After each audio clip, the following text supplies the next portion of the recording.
Hello and welcome to Booking the Bricks. My name is Jonah, and today I'm going to be taking you through how I made my very own Lego Wicked train. Let's get to it.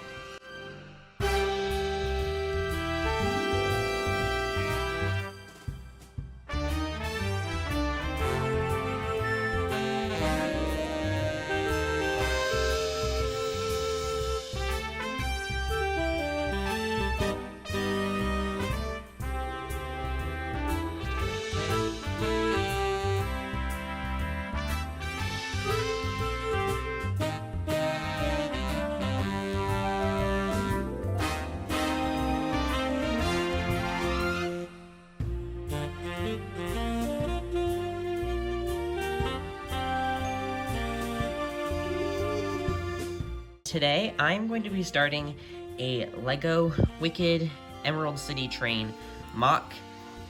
Hopefully we'll end up something like this. I've ordered some pieces off of Pick-a-Brick, but I just want to start off and try and see what I can do with the pieces I have before I go and try and order some stuff. I've got a bunch of stuff here. I know that I'm probably not going to have all the pieces in the colors I want, so I'm just going to try and get the shape down with all the slopes I've got, and hopefully the pieces I have coming will help me figure out what I need. But I'm just going to start building and see how far it gets me, and we'll see. Alright, so I think that I have finally gotten a hang of a little bit of what's going on with this train and the shape, and I've kind of like set out a section here where I'm beginning to work on the front, which I thought would be the funnest thing to do, but it's also kind of gonna be really hard because these angles are not necessarily ones that are naturally found in Lego, so I'm gonna have to be very creative about that. I've started like some mock-ups to try and figure out how to get this angle here, and then I was just experimenting with some gears to try and see how they'll slot in there. And I started looking at the wheels, and I think this is the design I'm hoping to go for, because I just think it's really pretty, and it also has those holes which are also in the thing itself. And this will be roughly about the size of these wheels. And then the other thing I did was create these, which will go underneath the train because these are not going to slot onto this track. So these will go underneath the train and rotate it so that it can go around on a track, like my Christmas stuff. The thing that doesn't exactly work about this right now is there's no way to motorize these that I'm aware of currently. My dream would be to motorize it, but I think for now, I'll just go with trying to get it to fit on the track and to get it to work with slopes and stuff, and then I can think about motorizing it. Now, I also have been working on kind of like the back section with the door and trying to get those slopes that'll go up into here, these kind of like very long slopes. And I've been just trying to get like the idea of what I'm making, and it's turning out to be a lot longer. So it's turning out to be a lot longer than I thought, but I definitely know that it's going to be a fun build because that shape is slowly starting to take shape.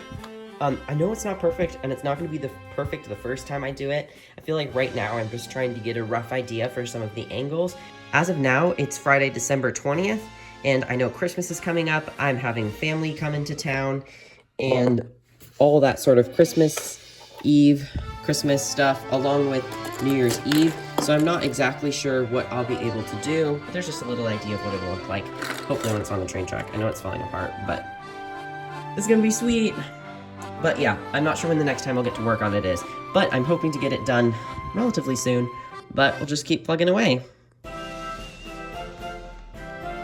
Alrighty, it has been almost a year since I picked this MOC. Wicked for Good is already in theaters, and I haven't gotten anywhere.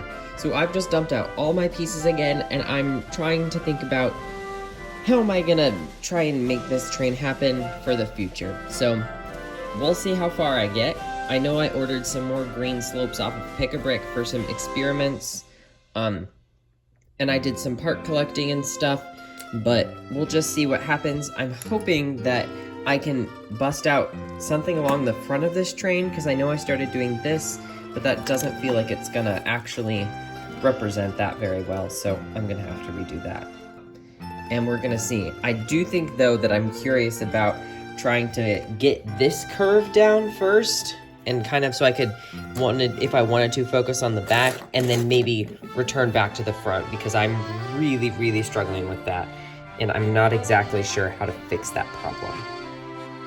Alrighty, so now I've kind of like sketched out kind of what I'm imagining the whole curve of the train would look like, and I feel like I've done a pretty good job. I really tried to get this kind of part that comes down and around under here, and it gets kind of lost under this wheel, but I'm gonna see what I can do to try and fix that. And not gonna lie, not happy with the front. Not only does it not exist, but I feel like I'm gonna struggle to get this very natural, like big, huge curve. So I'm just thinking about how I could try and achieve that artfully and make it still feel natural, because this is a very smooth train. Like, even this feels a little bit junky to me. Not junky, janky a little bit, but I feel like it's pretty good. So we shall see.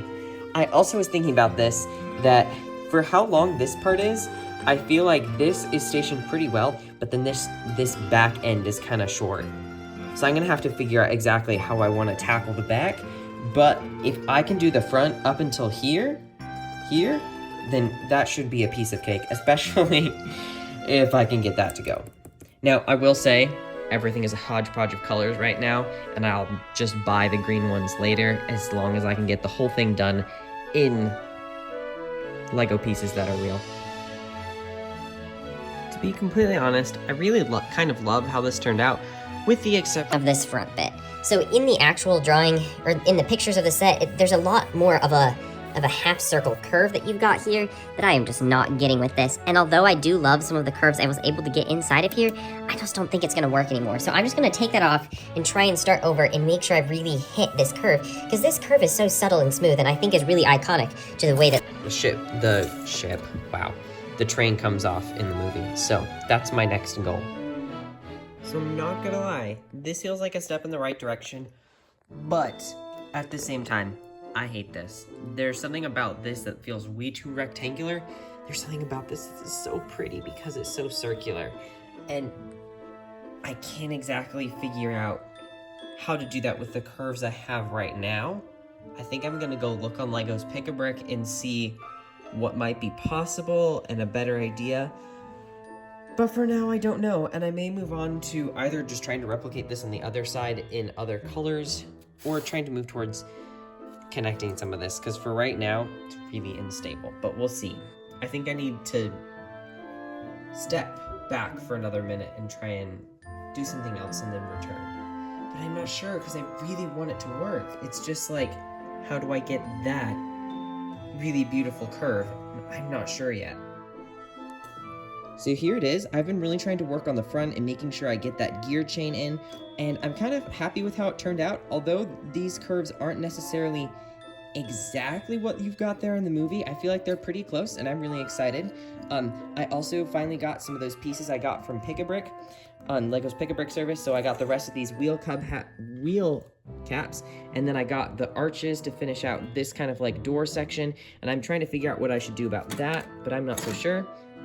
And then with this front section, I'm really liking it. I am slightly concerned it's a bit too tall, but we'll cross that bridge when we get there. But for right now, I know I'm really happy with the curves of this section and how it fits with the wheels. And then when I put it together with the back, it is really cool. Although I am coming to realize that this back is gonna need to be a little bit longer, so we'll see how that turns out. But for now, I'm gonna try and see how I can attach the front and make sure they work together, while also paying attention to the slopes on the outside, because this just is cool looking at it from the front, but it won't mean a lot if there isn't curves like this or something, making sure that it remains flush with the rest of the train. Alrighty, so here with an update. It's been a really long time since I filmed something, and so I have been working a lot on this, trying to round out all the angles and try and figure out what the shape of this train is gonna look like, and I feel like I have a pretty good scale and idea of what I like, but there are a bunch of curves, especially in this section and this curve specifically, that I'm unhappy with, and I'm going to try and change. I do think that the front looks pretty good, but for now, I think I've made some pretty good progress, but I think there's more that could be done to make this better.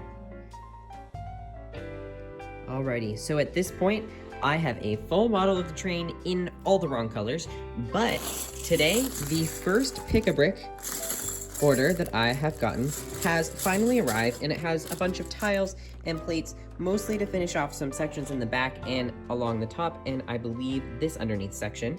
But in the meantime, while I was waiting for this and while I'm waiting for the second one, I'm going to be trying to make a more sturdy interior so that I can pick this thing up and move it better. So I'm trying to make a Technic interior, and I feel like I've done a really good job at the front. So for the most part, I can hold it from here and I can pick up the whole model, and it does pretty well. Now, I don't know if you can see, but unlike the Technic filled front, this back is very, very flimsy. It's made of plates, it's very clunky, and I think that if you look at it from this angle, when I pick it up, you can see it sagging under the weight because of the lack of connections. So that is my next thing, is to try and figure out how I can make that structurally more sound. But first, I'm gonna open this up, which I'm so excited for, and get most of these pieces on here in hopefully a way that's really cool. Yay. All the pieces I got laid out. I'm really excited about these curves and these tiles, but I am curious if I did not order enough of these, but we'll find out. So it has definitely been a very long time since I've done a video update on this build, but I am so excited because almost all of these pieces have come in green, and I am really loving the way this has all turned out. I feel like it has a very nice finished look, with the exception of these very obvious 4 pieces I still need. But other than that, I am really happy with how this MOC has turned out, and I'm so excited because I have decided I'm going to try and take this the next step. As I have the LEGO Emerald City set, I am kind of curious if there is some way I can make an Emerald City diorama around this. And I have been slowly trying to collect green and gold pieces and teal pieces and everything in this sort of color scheme. I also ended up sorting all of the pieces from my rainbow color version of the train when I didn't have the green pieces. And it's actually crazy to see all the different elements I'd used to make this train kind of get the shape before I actually bought everything in green. And then I also have some green pieces that I bought left over, and some of those accidental bright green pieces from the first time around, which I'm finally glad I'll have a use for. And then some pieces I bought that I didn't end up using. And I've also been trying to collect some sets that I can use that have some echoes of these green colors and this dark blue, and another Wicked set that I think that I might be able to try and use in my version of an Emerald City kind of diorama that will kind of take place with the things around it, because I'm gonna try and do the Wizard's Central Tower, and if I can, I'll try and make sure I include this top section where Elphaba comes out, and if I can, I'd love to try and buff it up so it has the railing around it and stuff, so it's more accurate to the movie. And I also am gonna try and do the Wizomania, I don't remember what it's called, whatever the stage is, because there's a stage where they sing part of the Welcome to the Emerald City song, and that's magical. But then I also want to make sure I retain some of the play feature vibes from the Emerald City, where you have places to eat and the shopping, so you get part of the city side, and then you also get the major plot points of the Wizard's Tower and the stage. But I also want to make sure I focus on the train, because that is what I've poured my heart and soul into, and I think it looks great. Now, I am slightly concerned that the train in its monochrome green and kind of gold accents will stand out against a very colorful city, but at the same time, when you put this build together, for the most part, it comes across as pretty green, and if anything, it will come out as a contrast, because the city will kind of look something along that color scheme, hopefully, I'm hoping. It'll have the accents, the different colored greens, and you'll get those shades, and then contrasted with the green train. Hopefully it'll be able to pop out of that a little bit more. But I'm really excited, and unreasonably so. I feel excited to get back into building, and I'm excited to see where this project takes me, because I feel like I finished the first chapter with the train and I'm moving on to something else exciting. So yeah.